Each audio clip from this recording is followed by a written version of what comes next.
Jumpa lagi dengan saya Yeni Indra di Gospel Truth Cakes dengan renungan yang berjudul Menang dengan Cara Tuhan. Tambahkan terang positif, gelap pun lenyap. Hidup itu seperti matematika. Kalau mau menghapus angka, caranya dengan menambahkan kebalikannya. Positif dibatalkan dengan negatif yang sama nilainya. Perkalian dibatalkan dengan membaginya. Begitu rumusnya di dunia hitung-hitungan. Menariknya, prinsip yang sama berlaku di dunia rohani. Tuhan berkata, "Janganlah kamu kalah terhadap kejahatan, tetapi kalahkanlah kejahatan dengan kebaikan." Artinya, kita tidak cukup hanya menghindari atau melawan kejahatan secara pasif. Kita perlu secara aktif menambahkan kebaikan agar kejahatan itu batal, nilainya jadi 0. Bayangkan, seseorang berkata kasar kepada kita. Reaksi alami manusia adalah membalas dengan nada yang sama atau minimal ngedumel di dalam hati. Tetapi Tuhan mengajarkan cara yang berbeda. Tambahkan berkat untuk membatalkan kutuk. Itu bisa berarti kita membalas dengan kata yang lembut atau cukup mengucap syukur kepada Tuhan daripada mengunyah-ngunyah rasa sakit di pikiran. Saat kita menambahkan positif ke negatif, luka itu kehilangan kekuatannya. Nilainya jadi 0. Dan kalau kita lakukan ini terus-menerus, daftar kesalahan orang lain terhadap kita akan selalu kosong.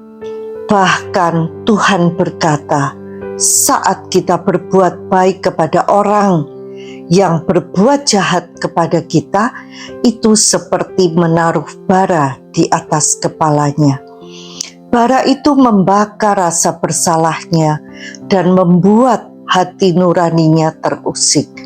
Bukan untuk membalas dendam, tetapi untuk menundukkan kejahatan dengan cara Tuhan. Dengan cara demikian, karakter kita dibentuk semakin menyerupai Dia. Kita belajar sabar, rendah hati, dan berfokus pada kebaikan, bukan pada luka. Kegelapan tidak bisa diusir dengan kegelapan. Kalau kita membalas benci dengan benci, kita hanya menambah panasnya suasana. Tetapi begitu terang datang, gelap otomatis hilang. Tidak perlu diusir, tidak perlu didoakan secara khusus. Cukup hadirkan terang dan gelap akan mundur dengan sendirinya. Begitu pula saat kita menghadirkan kebaikan, kasih, dan pengampunan. Atmosfer berubah, hati menjadi lega dan damai sejahtera kembali. Tuhan sudah memberi contoh. Kita semua awalnya punya saldo dosa yang sangat besar. Tidak mungkin kita bayar sendiri. Lalu Tuhan menambahkan positifnya, pengorbanan Yesus di kayu salib untuk membatalkan semua negatif kita.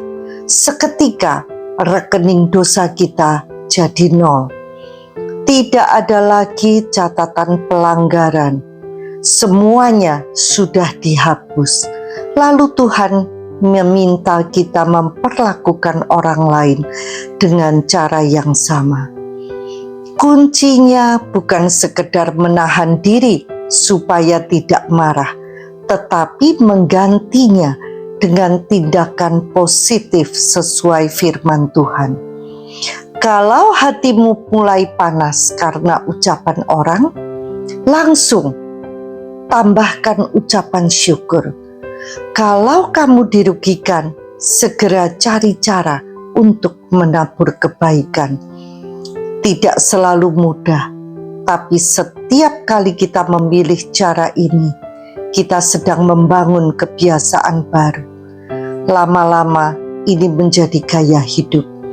Membalas negatif dengan positif, bukan untuk membenarkan orang itu, tetapi untuk membebaskan hati kita sendiri. Saat karakter kita dibentuk, kita sebenarnya sedang naik level. Dan setiap kenaikan level selalu diiringi promosi dari Tuhan. Kepercayaan dan tanggung jawab besar hanya bisa diberikan kepada orang yang sudah terbentuk di level tertentu. Tuhan tidak akan menaruh beban besar di pundak orang yang belum siap. Jadi setiap kali kita memilih untuk mengalahkan kejahatan dengan kebaikan, bukan hanya hati kita yang terjaga, tetapi kita sedang memposisikan diri untuk menerima kepercayaan dan tanggung jawab yang lebih besar darinya. Dunia mengajarkan balas yang setimpal, Tuhan mengajarkan balas dengan kasih. Dunia bilang, jangan mau direndahkan. Tuhan bilang, rendahkan dirimu dan aku yang akan meninggikanmu. Kalau kita paham prinsip ini, kita akan sadar kemenangan sejati bukan saat kita menang debat atau membalas dendam, tetapi saat hati kita tenang, bebas dari kepahitan. Jadi setiap kali negatif datang, entah dalam bentuk kata, perlakuan, atau sikap orang, jangan biarkan dia menetap. Tambahkan positif, ucapkan berkat, nyatakan kasih, lakukan kebaikan. Seperti matematika, nilai negatif itu akan dibatalkan, dan seperti terang, begitu hadir, gelap akan pergi tanpa perlawanan. Inilah hidup yang Tuhan mau kita jalani. Menang bukan dengan memukul balik, tetapi dengan menghadirkan terang di tengah gelap. Wow, ternyata rahasianya sesederhana itu, tapi dampaknya luar biasa. Sampai jumpa di episode berikutnya bersama Yeni Indra di Gospel Truth Cakes. Tuhan Yesus memberkati.